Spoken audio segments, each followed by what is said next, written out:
Hello friends. और आज market देख के 445 पॉइंट्स अप रहा। क्या बढ़िया भागा। और नो किसी ने उम्मीद नहीं की थी कि आज इतनी बड़ी रैली आएगी। ऐसे सब लोग अपनी नो वो शॉर्ट पोजीशन स्क्वायर ऑफ कर रहे हैं, और होगी ही होगी, क्योंकि क्या होता है कि यही ऐसा ही मार्केट रहता है जब आपकी बहुत ही शॉर्ट पोजीशन खड़ी रहती है। ऑलमोस्ट पूरी पोजीशन में सिर्फ 13 या 14% सिर्फ लॉन्ग पोजीशन थी। बाकी आप समझ लो 86% एफएनओ में शॉर्ट पोजीशन खरीदे एफआईआई के बदले। तो क्या होता है कि एक थोड़ी भी स्प्रिंग आती है ना, मार्केट तुरंत ही रिकवर होता है। तो ये स्प्रिंग आई कहाँ से? ये स्प्रिंग आई ऑटोमोबाइल्स डेटा से। और हमने कल भी बात की थी। और ये जो ऑटोमोबाइल्स डेटा जो आया है, बहुत ही बढ़िया आया है, बहुत ही अच्छा है, एक तरह का रिलीफ आया है हमारे लिए। क्योंकि जो हमारी इकोनॉमी स्ट्रगल क्या कर रही है कि भाई रूरल और अर्बन डिमांड में, अर्बन एरिया में ग्रोथ नहीं है। अभी जो ऑटोमोबाइल सेक्टर का रिजल्ट आया, अगर आप मारुति देखो, मारुति ने भी अच्छा खासा परफॉर्मेंस दिया है, मोर देन 30% ग्रोथ दिखाया। एमएनएम में अच्छा दिखाया है। इवन आयशा मोटर तो आज 7% बढ़ गया। मारुति 2 दिन में 10% से ज्यादा बढ़ गया है। टाटा मोटर्स भी थोड़ा बढ़ा है। ओके। एमएनएम भी काफी आज 4% अप था। तो ओवरऑल मैं अभी कमर्शियल व्हीकल की बात करते हैं, देन पैसेंजर व्हीकल की बात करते हैं, फिर will talk about electric sorry two wheelers की। So talking about again passenger vehicle में ये जो तेजी दिखी, तो ये काफी तरह से ना वही आपको स्टॉक प्राइस में आज दिखी। तो क्या देखो, मैं पहले भी बोल रहा था और अभी भी बोल रहा हूँ, जो ऑटोमोबाइल सेक्टर के जो डेटा होते हैं ना, वो जो फर्स्ट सेकंड डे को आते हैं of every month, they are the base of the economy. कि भाई ग्राउंड लेवल पे चल क्या रहा है, क्या लोगों के पास पैसा है कि नहीं है, रूरल और अर्बन एरिया के पास पैसा है कि नहीं, कि ये सब बाइक खरीद करे। क्योंकि at the end of the day अगर डिमांड वहां दिखेगी, तभी आपका इन्फ्लेशन, किस तरह से इन्फ्लेशन की मार कम हो रही है और प्लस जीडीपी में बढ़ोतरी होगी। जीडीपी में बढ़ोतरी तभी होगी जब ये सब डेटा भी सही आए। और नॉर्मली ये जब डेटा सही आने लगता है, तो एक तरह से ये भी होता है कि भाई लग रहा है कि भाई थोड़ा कॉस्ट इन्फ्लेशन कम हो रहा है, जो धीरे धीरे दिख रहा है। अभी तक इतना भी कम नहीं हुआ है, लेकिन जो जो दिख रहा है, और लोगों के हाथ में पैसे आ रहे हैं। लेकिन कुछ और भी रीजन है जो आपको जानना जरूरी है। बाय द वे, मैं आगे जाने से पहले हमारे सभी मेंबर्स को, जो अपने प्रॉफिट मल्टीप्लाई के मेंबर्स हैं, उनको बताना चाहता हूँ कि आप प्लीज अपना मेल चेक कर लीजिए। आज ही हमने एक स्टॉक रिकमेंडेशन भेजा, तो आपको मिल गया होगा mail. Okay, please go and check it out and you can buy that one. Okay. So and guys, अगर आप लोगों को पता नहीं हमारी प्रॉफिट मल्टीप्लायर सीरीज, तो आप हमारी वेबसाइट में लिंक जाके देख सकते हैं। चलिए बैक टू पेविलियन गाइस। तो टॉकिंग अबाउट ये जो पैसेंजर व्हीकल्स, सॉरी, कम पैसेंजर व्हीकल्स में जो बढ़ोतरी दिखी, उसके काफी सारे रीजन है। अगर हम लोग मारुति की बात करें, मारुति ने काफी टाइम के बाद इस तरह का ग्रोथ दिखाया है। तो उन्होंने ना डीलर लेवल पे ना पूरा अपना माल ही साफ किया, काफी इन्वेंटरी खरीदी। जब ये दिवाली के पहले बहुत हुआ था कि भाई सीएमडी ने बोला था, मारुति के सीएमडी ने क्वार्टर टू रिजल्ट में, कि भाई छोटे लेवल पे तो कार बिकी नहीं रही है, ये है वो है, क्या क्या बोल के गए थे। पूरा मार्केट गिर गया था उसकी वजह से। इवन आपको पता है अपने बजाज ऑटो के बारे में ये हुआ था, राजीव बजाज ने भी काफी हद तक कुछ बोला था, और उसके वजह से भी मार्केट गिर गया था। तो उन्होंने ये बताया था कि भाई डिमांड नहीं है, लेकिन अगर आप देखो तो उन्होंने काफी अपनी इन्वेंट्री कट की। और नॉर्मली यही होता है कि दिसंबर से पहले ना वो लोग अपनी इन्वेंट्री कट करते हैं, क्योंकि at the end of the 1 जनवरी से जब वो नया एडिशन आता है कार की, तो काफी लोग चाहते हैं कि भाई नई एडिशन की वो कार बाय करे। तो उन्होंने काफी डिस्काउंट भी दिया है। अब कितना डिस्काउंट दिया है, क्या दिया है, वो हमें मार्जिन, जब ये क्वार्टर टू का रिजल्ट आएगा ना, तब हमें पता चलेगा, सॉरी क्वार्टर थ्री के रिजल्ट में, कि भाई सही में कितना डिस्काउंटिंग दिया था ये सब इन्वेंट्री क्लियर करने में। लेकिन जिस तरह से ये सब इन्वेंट्री क्लियर हुई, एक तरह से सफाया हुआ है, तो हमें थोड़ा वहां भी ध्यान रखना है। ऐसा नहीं मान सकते कि ये जो ट्रेंड दिख रहा है वो अभी नेक्स्ट क्वार्टर से इतना हाई रहेगा, पता नहीं है। क्योंकि at the end of the this was a festival season, festival season में they do give lot of discounting. तो वही चीज आपको एमएनएम, मारुति, इवन अगर आप बात को टाटा मोटर्स, वहां देखें टाटा मोटर्स में भी क्या हुआ था। टाटा मोटर्स का भी जो चाइना का जो मेन उनका जो एरिया है, वो तो पूरा स्लम्प है अभी, जैगुआर लैंड रोवर का। यहाँ उन्होंने काफी हद से सेल किया। लेकिन प्रॉब्लम ये हो गई कि पैसेंजर व्हीकल में ना इलेक्ट्रिक व्हीकल इतने नहीं बिक रहे, एक थोड़ा सा स्टेगनेंसी आ गई है। होपफुली वहां नेक्स्ट ईयर में थोड़ी बढ़ोतरी होगी। अगर वहां होगी तो ऑफ कोर्स ना टाटा मोटर्स और एम को फ़ायदा होगा। M is doing extremely well. I don't know, कोई अलग ही लेवल पे एम चला गया है। उनके जो पैसेंजर एसयूवी है, एसयूवी क्या दमदार आ रही है, और उनकी काफ़ी हद तक ना उनके जो भी मॉडल्स है, इलेक्ट्रिक व्हीकल मॉडल है, सही बिक रहे हैं। One of the best performance अगर आप 1-2 साल में देखें तो वो एम थे, उससे पहले टाटा मोटर्स था। टाटा मोटर्स में भी क्या जैसे मैंने बोला, चाइना का फैक्टर बहुत बड़ा आ जाता है, ठीक है? दूसरा एक आयशर मोटर में क्या बात है, अगर हम एक्चुअली आयशर मोटर तो मुझे एक्चुअली टू व्हीलर में लेना चाहिए, लेकिन हाँ, ये उनकी जो बाइक है, उसके वजह से ही काफ़ी हद तक वहाँ सेल्स बहुत ही बड़ा जंप आया, और उसके वजह से आज सूच 7 से 8% बढ़ गया। अब हम लोग बात करते हैं टू व्हीलर्स की, तो टू व्हीलर्स में कैसा है? इलेक्ट्रिक व्हीकल में अच्छा खासा ग्रोथ दिखा है, लेकिन इसमें इस बार है ना थोड़ा टेबल टर्न हो गया है।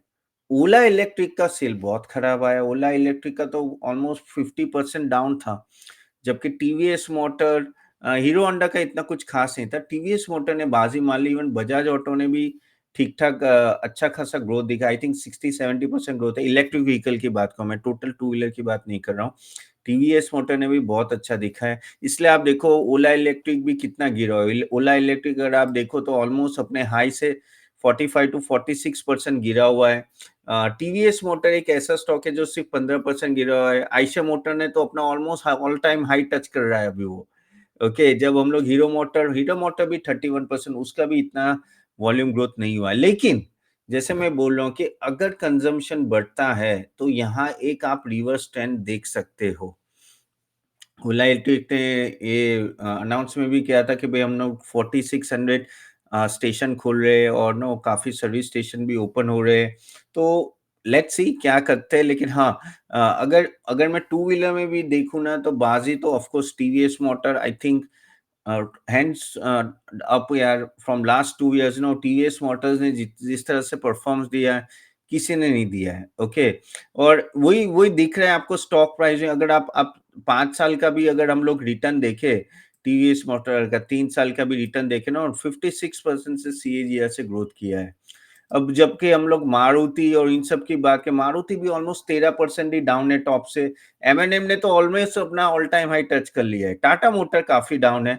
ऑफ कोर्स आप लोगों को पता है वो काफ़ी डाउन है, और हुंडई भी 7%। हुंडई का भी सेल्स इस बार कम था, लेकिन उनका जो सेल्स कम था एक्सपेक्टेशन से ज़्यादा ही बिका है उनका, तो वो भी एक पॉज़िटिव था आज, वो भी एक पॉज़िटिव था। तो overall see the why I am discussing all this, क्योंकि ये जो सेल्स डेटा आता है ना, इससे हमें पता चल रहा है कि हाँ भाई चलो, थोड़ा रिवाइवल आ रहा है इकोनॉमी, और ये बहुत ही ज़रूरी है। क्योंकि अपना नेक्स्ट ट्रिगर क्या है? अपना नेक्स्ट ट्रिगर है क्वार्टरली रिज़ल्ट, करेक्ट? तो जो अभी स्टार्ट होने वाला है कुछ टाइम में, आईटी और उन सब का चालू होगा। आईटी होपफुली अच्छा रिज़ल्ट आएगा, जिस तरह से यूएस में रिकवरी आ रही है, तो वहाँ एक बड़ी एक्सपेक्टेशन है कि भई वहाँ कुछ ऊपर-नीचे ना हो जाए, और वहाँ एक अच्छा-खासा अपना रिज़ल्ट आ जाए। तो आईटी में एक हमें बहुत ही उम्मीद है कि वहाँ एक अच्छा आ सकता है। ऑटोमोबाइल्स में जिस तरह से सेल्स डेटा आया है, तो थोड़ा कॉन्फिडेंस आता है कि हाँ भाई चलो, इतना भी खराब नहीं होगा जितना सोच रहे थे लोग। और अगर फार्मा की बात करें, तो फार्मा में भी क्योंकि यूएस इतना चल रहा है, तो लग रहा है कि हाँ भाई वहाँ भी एक अच्छी खासी तेज़ी दिखेगी, और कुछ एक्सपोर्ट ओरिएंटेड करना होगा। कुछ-कुछ सेक्टर जैसे बैंकिंग भी स्लोली एंड ग्रेजुअली एमएफआई के वो जो है ना, शॉक से बाहर आ रहा है धीरे-धीरे। काफ़ी इंडसइंड बैंक हो या काफ़ी स्मॉल फाइनेंस बैंक ना अपने एमआईएफ लोन बुक ही बेच रहे, तो वहाँ भी थोड़ा रिवल आ रहा है। तो ये देखो, ये मार्केट क्या है? मार्केट है कि ये छोटी-छोटी जो चीज़ें होती है ना, वो पकड़ लेता है। ठीक है? क्योंकि at the end of the day market को भी एक बहाना चाहिए रिवर्स पोज़ीशन करने का। इतना बड़ा शॉट लेके बैठे हुए, कोई एक अच्छा न्यूज़ आता है ना, वो कहते हैं ना डूबते हुए आदमी को तिनके का सहारा चाहिए, भई वही लेके वो खड़ा हो जाता है। अब आज वही हुआ। एक ऑटोमोबाइल सेल्स डेटा पे पूरा मार्केट ऊपर आ गया, ठीक है? और शॉर्ट पोज़ीशन जब कटती है ना सर, तब ऐसे ही करते हैं, ध ध ध ध सडनली ऊपर जाता है।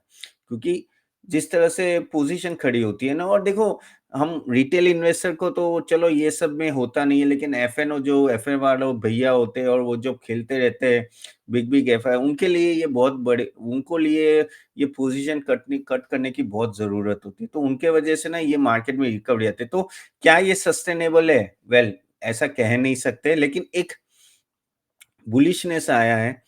होपफुली जब ये रिजल्ट्स आने चालू होंगे एंड होपफुली वहाँ एक अच्छे खासे रिजल्ट आएँगे, तो हम कह सकते हैं कि हाँ भाई, ये ट्रेंड सेक्युलर है। यहाँ से थोड़ी रिकवरी, क्वार्टर 3 रिजल्ट पे बहुत कुछ डिपेंड है। और दूसरा सबसे बड़ी बात, बजट क्या आ रहा है। 1 फ़रवरी को हमारी निर्मला सीतारमण जी हम पे कृपा कर दे और कुछ अच्छा खासा बजट दे दे, या तो कुछ अनाउंस कर दे कि भाई हम लोग फिस्कल डेफिसिट कम कर रहे हैं और ढील दे रहे हैं, और चलो हम लोग अब बड़ा कैपिटल इंटेंसिव खर्चा करेंगे, कैपिटल एक्सपेंडिचर करेंगे, तो एक अच्छा होगा। दूसरा एक होता है कि शायद टैक्स कट करके यानी कुछ ना कुछ किसी तरह से टैक्स बेनिफिट दे दे टैक्स पेयर्स को, तो वहाँ से एक कंज़म्पशन लेवल पे बाइंग आ सकती है। बहुत कुछ कर सकते हैं अगर उनको करना है तो। अब वो देखना पड़ेगा कि वो करेंगे क्या? करेंगे या नहीं करेंगे, वो तो बात की बात है, लेकिन हाँ, वो एक बड़ा ट्रिगर है। अगर वहाँ से कुछ, क्योंकि आपको अगर पता हो ना, तो ये जो कोविड के टाइम भी जो एक बड़ी रैली तैयार हुई हुई थी ना, वो हमने पता है कि कॉर्पोरेट टैक्स रेट कट किया था। और कॉर्पोरेट टैक्स कट कट के वजह से ना 2000 पॉइंट की रैली एक ही दिन में दिखी थी सेंसेक्स में और हर जगह। ओके, तो आप इस तरह का अगर कुछ बजट में भी अनाउंसमेंट आ जाए ना, तो उससे भी काफी फर्क पड़ जाएगा।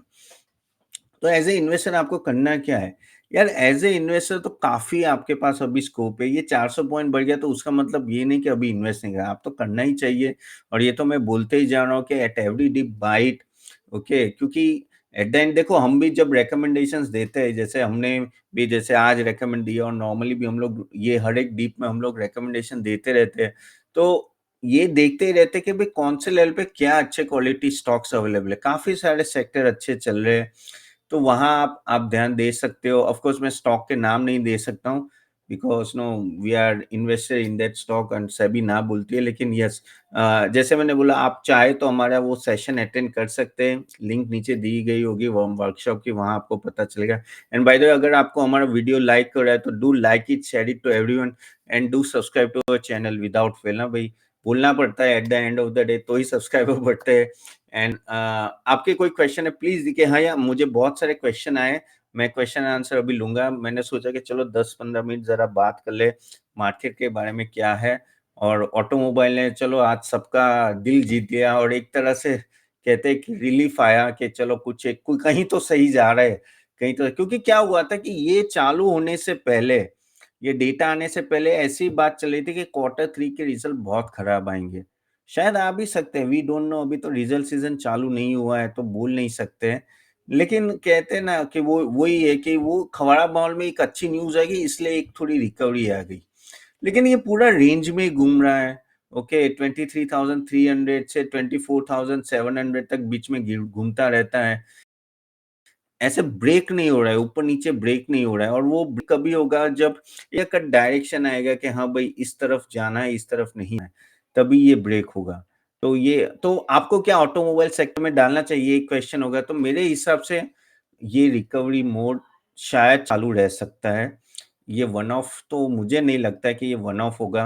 होपफुली इतनी अच्छी तरह से तो शायद वापिस मंथ ऑन मंथ ग्रोथ ना हो, लेकिन अगर ये अर्बन और रूरल एरिया में ना एक कंजम्पशन पैटर्न चेंज हुआ है कि अभी खर्चा हो रहा है, और ना ओवरऑल नो बेनिफिट्स मिले उनको, तो उसके वजह से अब ये जैसे क्रॉप हार्वेस्टिंग और वो सब पैसे आए और वहाँ थोड़ा इम्प्रूवमेंट हुआ है, इन्फ्लेशन थोड़ा कूल डाउन होगा, तो एक एक बड़ी अपॉर्चुनिटी है।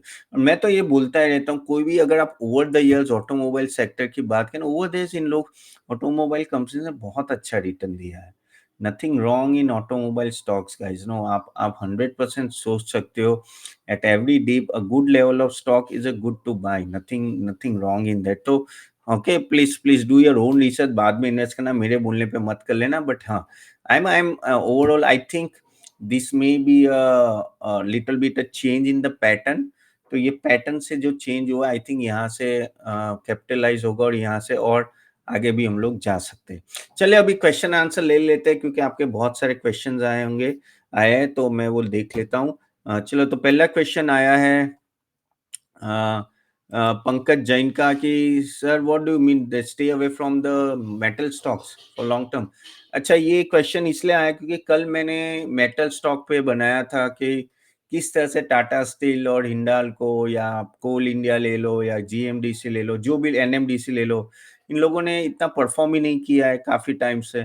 तो क्या आपको लॉन्ग टर्म मैंने ना बोला तो उसमें तो मेरे हिसाब से तो वो हमेशा पंकज जी वो एक साइक्लिकल बिज़नेस होता है और मैं तो दूर ही रहूँगा इन सब साइक्लिकल बिज़नेस में क्योंकि फ़ायदा नहीं है इन सब बिज़नेस में इन्वेस्ट करना क्योंकि लॉन्ग टर्म में आपको एक बड़ा पैसा बनाना है तो आपको एक कंपाउंडिंग इफ़ेक्ट चाहिए, जो मुझे स्टील सेक्टर में नहीं दिखता है। हाँ, अगर आपको एंट्री एग्ज़िट आता है, सही एंटर करना और सही टाइम पे निकलना, please go and buy metal stocks otherwise I will try to avoid metal stock क्योंकि मुझे ऐसा ही लग रहा है कि ये सस्टेनेबल नहीं होता है, ठीक है?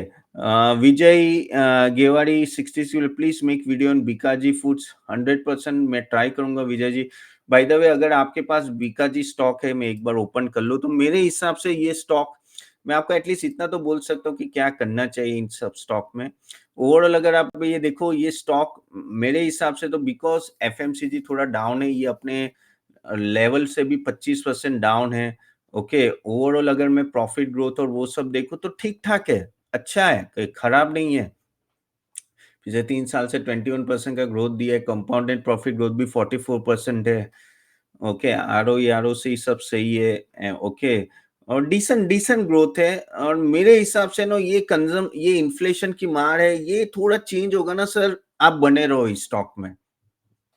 और बने रहो और मुझे लगता है यहाँ से भी ये रिटर्न आपको देगा, थोड़ा ऊपर आएगा क्योंकि ओवरऑल प्रॉफिट ग्रोथ और उस सब में मुझे कोई अभी दिख नहीं रही है और बीकाजी 100% अच्छी ब्रांड है, कोई सवाल ही नहीं है इसमें।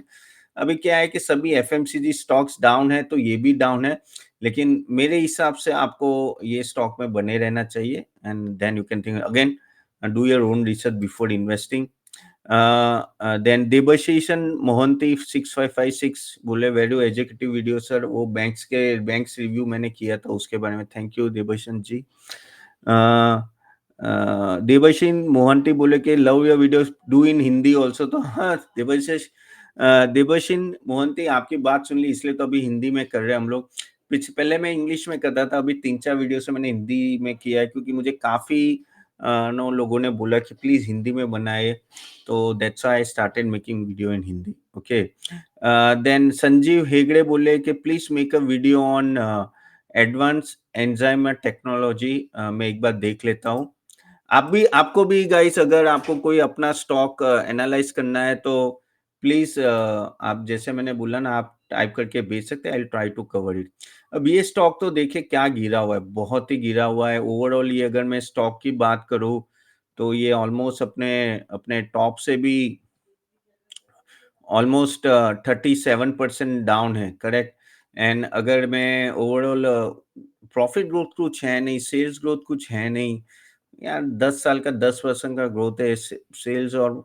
प्रॉफिट ग्रोथ 3 साल का 0% है मेरे को तो ये जम नहीं रहा है स्टॉक ऑनेस्टली और अगर मैं रेशियोज और वो सब देखूं ना तो उतना कुछ खास दिख नहीं रहा है ओके तो किसने किसने ये बोला है या तो संजीव जी मेरे हिसाब से no I I will not I am not convince about this stock हाँ आज कुछ 2% बढ़ा है ऑफ कोर्स आप बोलोगे ये स्टॉक काफी गिर गया है लेकिन ओवरऑल अगर आप देखो ना तो I think much better stocks are available in pharma sectors compared to this okay तो I think no you can switch if you get मुझे पता नहीं आपने कौन से लेवल पे ले लेकिन आप स्विच कर सकते हो this is what my suggestion will be again do your own research before investing then दूसरा एक क्वेश्चन है ओजास का कि ओजास पाखले 221 का कि please make a video on Jamuna auto industries Jamuna auto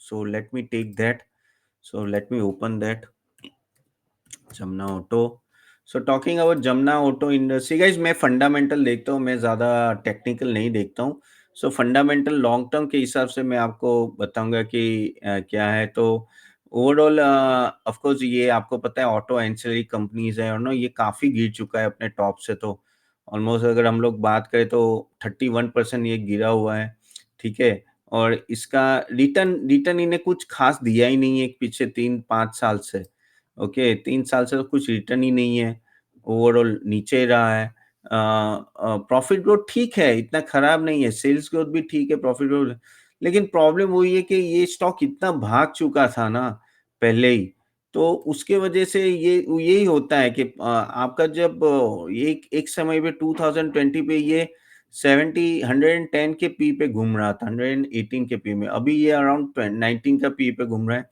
EPS बढ़ रहा है, स्लोली एंड स्टेडी है, लेकिन आई थिंक जमुना ऑटो में अगर आपको इन्वेस्ट करना हो, there are much better no auto ancillary stocks available no which has given a better return.